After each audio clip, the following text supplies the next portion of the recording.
Hello everyone, and welcome to another layout update. It's going to be a bit more frequent now as we're as all the tracks get inlaid and stuff like that.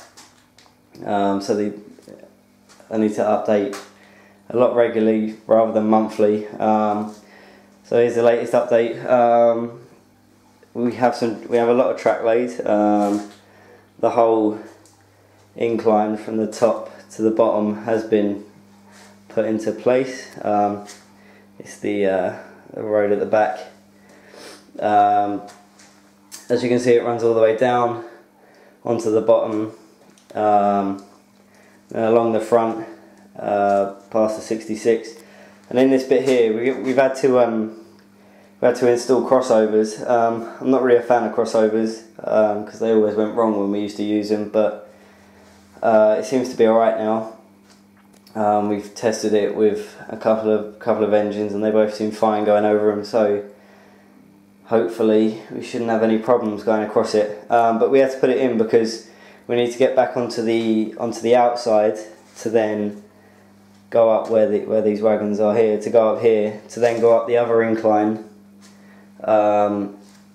which runs all the way along here, up the top, and then joins back on here for the moment. It won't stay joined up there. We will put sidings in, and then once the top board is in here, we'll change that over, and we'll put points in and stuff and make it into a passing loop. So that's all still got to change. But this is the first run that we can get round. We haven't got all the way around yet. We've run out of track. Which is surprising because we have a whole other layout up there that we can take it from. But once we get more track, we can get this little bit finished in here, and then we can actually run a train all the way round. But for now, we've just been testing it. We've tested it with a couple of engines, as you can see, the Freightliner 70 and the Class 66. But I've got a couple more engines down here that I do want to try it with. I need to test it with pretty much all of them to make sure nothing goes wrong, because if something goes wrong with one of them, we've got to adjust the whole track to make sure it works. But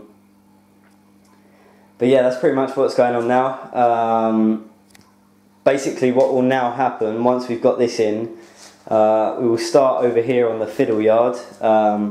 This is the first junction into it, so we'll have one long siding sweeping around the back, and that'll be kind of like the main sort of, if we just want to run a train through underneath, that'll be the main siding that we'll use. But it's a lot longer, so it allows us to store longer trains in there.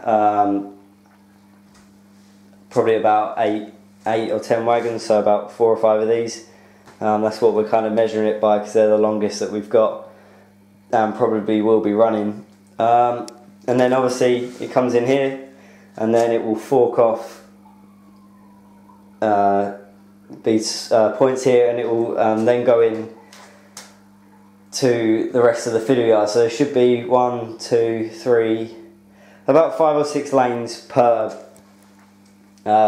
track, and then there it'll all come back and join up over here, which is mimicked. Here, this side is literally just a mimic of the other side, which is quite handy because we can, once we've got one side done, we can just set out exactly the same, and hopefully it should work. But then what's going to happen? The top board will go on, so that'll come all the way out to about. It'll be a bit wider than this bottom base because we've got to fit the, got to allow for scenery and platforms and stuff like that because it is the station area. And then on the inside, sort of in the middle of edge of this baseboard, we're hoping to run another loop down to the bottom layer, so it will mimic the outside one, but it will be on the inside. And then obviously it will come round, and then where all this sort of clutter is here, we'll have the rest of the fiddle yard, and that will, again, depending on space, we should be alright. But that will be sort of 5 or 6 lanes. So in total the fiddle yard should be about 12 or so lanes, which should be perfect for storing. And that'll actually give me some space to store all the wagons that I've got, rather than having to take them on and off the track. So that's about it for the update. I'm really excited to have got some track laid down. It's taken a while. We haven't even got it fully nailed down yet, but it's taken a while just to get this what we've got now laid. I think it takes, going at a standard speed, I think it takes one of the trains a couple of minutes to get around it. So it's a fair distance to get all the way around, and that's only to sort of here. So it's then got to go all the way back up to get back to the top. So God knows how long that will take. But if you did enjoy the update, or you want to see more, please leave a like or a comment, even a subscribe if you're new to the channel. And you're now going to see the first sort of test video of the Freightliner Class 70 going from top to bottom. Thanks for watching.